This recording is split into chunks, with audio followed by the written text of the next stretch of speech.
नमस्कार, मी ओटी सर. आज जो 14 डिसेंबर 2024ला आपला मराठी भाषेच्या भाषा 2मध्ये पेपर 1मध्ये भाषा 2मध्ये मराठीचे जो प्रश्नपत्र आला होता, त्याच्यामध्ये प्रश्न क्रमांक 121 ते 150 यांची उत्तरे द्यावी.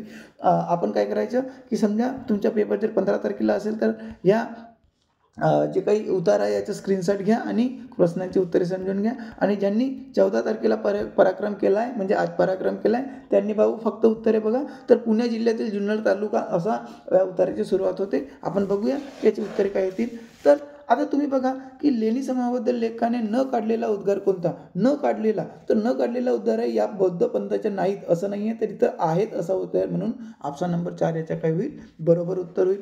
त्यानंतर जुन्नर तालुक्यातील लेणी कोणत्या शतकातील आहे असा विचारला होता. अरे काय झालं रे भाऊ, तर कोणत्या शतकातील आहे असं विचारला होता, तर हे 3ऱ्या शतकातील आहे असं दिलेलं आहे. त्यानंतर संचय संग्रह करण्याचे ठिकाण या शब्दाचा समानार्थी शब्द म्हणजे काय. आता त्याला पण संचय किंवा संचय करण्याचे ठिकाण याला आपण आगार म्हणतो. आगार 4था नंबरचा येईल भाऊ, ठीक आहे.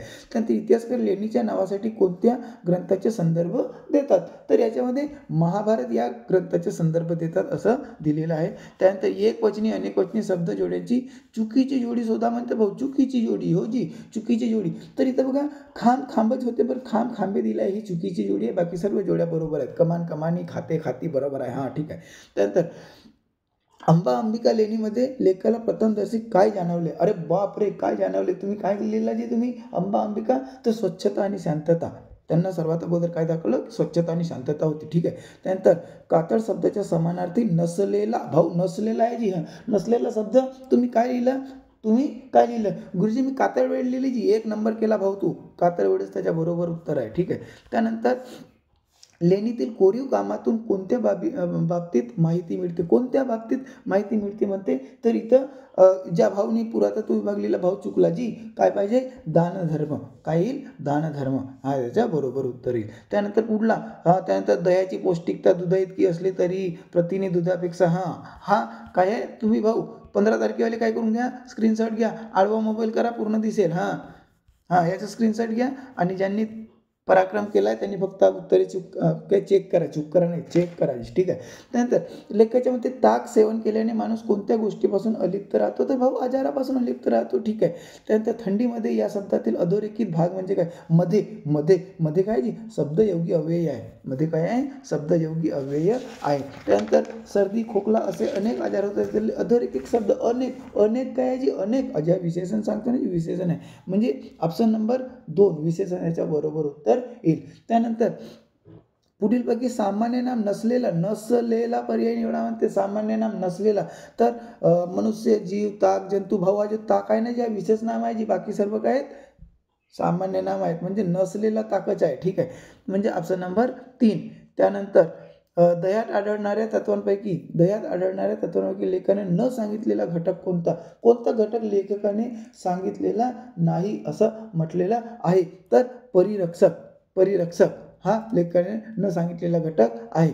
ठीक आहे. त्यानंतर लेखकाच्या मते लवकर पचणारा घटक कोणता. आता लवकर पचणारा घटक हा प्रथिने असा लेखकाचा मत आहे. त्यामध्ये ताकामुळे कोणती गोष्ट होत नाही. आता ताकामुळे कोणती गोष्ट होत नाही, तर स्त्रोतारोध होत नाही हा बरोबर आहे, पण त्वचा सिग्नता दहीमुळे होते असं थोडं लिहिलं आहे, पण माझ्या मते तर स्त्रोतारोध हा त्याचं काय उत्तर आहे जी. हो भाऊ, बरोबर आहे ना जी. तर आदिवासी शिकवतात तर थोडं तर समजते ना भाऊ. ठीक आहे. त्यानंतर मूल्यमापनाच्या संदर्भात पुढीलपैकी कोणते विधान योग्य नाही म्हटलेलं आहे, तर ते फक्त शिक्षक करू शकतात. हा विधान मूल्यमापनाच्या संदर्भात योग्य नाही. बिलकुल ठीक आहे. त्यानंतर बहुभाषिकता आणि बहुसांस्कृतिकतेचा प्रचार करण्यासाठी पुढीलपैकी कोणता कथा प्रकार सर्वात प्रस्तुत ठरेल. याच्यामध्ये लोककथा हा याच्या काय होईल, उत्तर येईल. त्यानंतर पुढला प्रश्न आपण बघूया की स्टीफन क्रासेसने नियंत्रित कल्पना सिद्धांत या संदर्भात कोणते विधान योग्य नाही म्हणते भाऊ. योग्य नाही. आता योग्य नाही असं जे विधान दिलेलं आहे याच्या उत्तर काय येईल, गुरुजी मी एक नंबर लिहिला आहे जी, अजी भाऊ चेक केलं, याच्या उत्तर येईल 3 नंबर आहे. विद्यार्थी तेव्हाच पाहू शकतो जेव्हा त्याच्याकडे पुरेसा वेळ आणि नियमांचे काय असेल, ज्ञान असेल. ठीक आहे. त्यानंतर पुढीलपैकी कोणती कृती मजकुराचे आकलन आणि शब्दसंग्रह विकासाच्या बाबतीत उपयोगी ठरणार नाही. गुरुजी मी 1 नंबरच ठोकून आलो जी, अरे 1 नंबर केला भाऊ, 12 खडीचा तक्ता, हा उपयोगी ठरणार नाही. बरोबर आहे. ठीक आहे. त्याच्यानंतर पुढला प्रश्न इथं दिलेला होता, त्याचे उत्तर काय येईल आपण बघूया. तर काही पुढीलपैकी बाल साहित्यातील इच्छित नसलेला घटक कोणता? तुम्ही कोणता करून आले जी? गुरुजी तुम्हीच सांगा जी, आठवण नाही राहिला. तर याच्या बरोबर उत्तर येईल स्पष्ट नैतिक मूल्ये. 1 नंबर हा काय येईल, याच्या बरोबर उत्तर येईल. त्यानंतर महत्त्वाच्या 2 मूल्यमापनाच्या संदर्भात पुढीलपैकी कोणते विधान योग्य आहे? योग्य म्हटलंय भाऊ, तर याच्यामध्ये सुद्धा जो पहिलाच विधान आहे योग्य आहे. सारांशात्मक मूल्यमापन म्हणजे वर्षभरात केलेल्या प्रत्येक प्रारूपाच्या मूल्यमापनाची बेरीज होय. तुम्हाला जर वाटत असेल भाऊ ओटी सर तुमच्यासाठी ओव्हर टाईम करतात, तर काय करायचं जी, नवीन असाल तर सबस्क्राईब करायचं, बेल आयकनला प्रेस करायचं. असं सर्व जे शैक्षणिक व्हिडिओसाठी आम्ही तुमच्याकडे येऊ. ठीक आहे जी. त्यानंतर की संज्ञापनात्मक धोरणांचे कम्युनिकेटिव्ह अप्रोच पुढीलपैकी कोणते वैशिष्ट्ये नाही म्हटलंय भाऊ, तर प्रारूपपेक्षा कार्यावर भर देणे हा वैशिष्ट्ये नाही. उत्तर नंबर 4 याच्या बरोबर उत्तर होईल. त्यानंतर आपण बघूया की एक शिक्षिका आहे, लंबा चौडा आहे जी, शिक्षिका हिंदी भाषी विद्यार्थ्यांना इंग्रजी शिकवताना स्पष्टपणे नियमन न सांगता त्यांच्या संदर्भात असं लिहिलं आहे. आता भाऊ ज्यांचे आज पेपर आहे त्यांनी हा काय करायचा प्रश्न तुम्ही स्क्रीनशॉट घ्या, आणि ज्यांनी केलं आहे त्यांच्यासाठी सांगतो भाऊ, हे थेट पद्धती आहे. कोणती आहे? थेट पद्धती आहे. त्याच्यानंतर पुढला जे प्रारंभिक अवस्थेच्या वाचक जेव्हा विशिष्ट मजकुरातील अर्थ लावतो, भाऊ काय आहे जी, तर गुरुजी हे टॉप डाऊन अप्रोच आहे जी, अधोगामी पद्धती आहे. हा त्याचं बरोबर उत्तर आहे. त्याच्यानंतर पुढला बघूया आपण, पुढीलपैकी कोणते शिक्षणाचे कार्यक्षेत्र मानले जात नाही? तुम्ही म्हणाल गुरुजी एवढं तुम्ही पटापटा खाली सांगता जी, अरे भाऊ दुसऱ्या पण विषयाचं काय करायचं आहे, आन्सर की द्यायची आहे ना जी. चला ठीक आहे. त्यानंतर पुढीलपैकी कोणते शिक्षणाचे कार्यक्षेत्र मानले नाही? तर समाज आणि सांस्कृतिक हा याच्या काही बरोबर उत्तर येईल. त्यानंतर समावेशी वर्गाची रचना करताना पुढीलपैकी कोणता घटक उपयोगी ठरणार नाही? असं म्हटलं ठरणार नाही, तर वर्गात काही मुले वर्ग प्रतिनिधी मॉनिटर म्हणून असणे हा उपयोगी ठरणार नाही.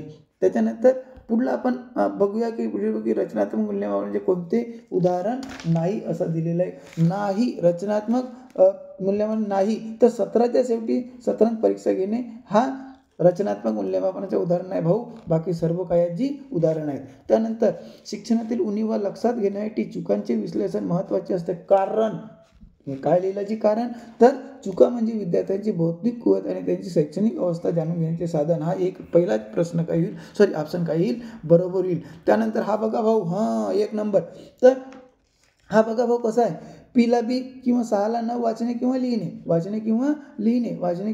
लिहिणे ही मुलांमध्ये आढळणे सामान्य बाबा. हे कशामुळे होते, तर आता वाचणे किंवा लिहिण्यामध्ये वाचन अक्षमता होईल ना भाऊ. डिस्लेक्सिया ज्याला आपण म्हणतो. 1 नंबर होता जी, 1 नंबर बरोबर. ठीक आहे. त्यानंतर शेवटच्या बघा भाऊ काय म्हणतो की प्राथमिक परस्पर संभाषण कौशल्य म्हणजे काय लिहिलं जी तुम्ही, दैनंदिन संभाषणात वापरलेली भाषा आहे. त्याच्या काय होईल, बरोबर उत्तर येईल. नमस्कार.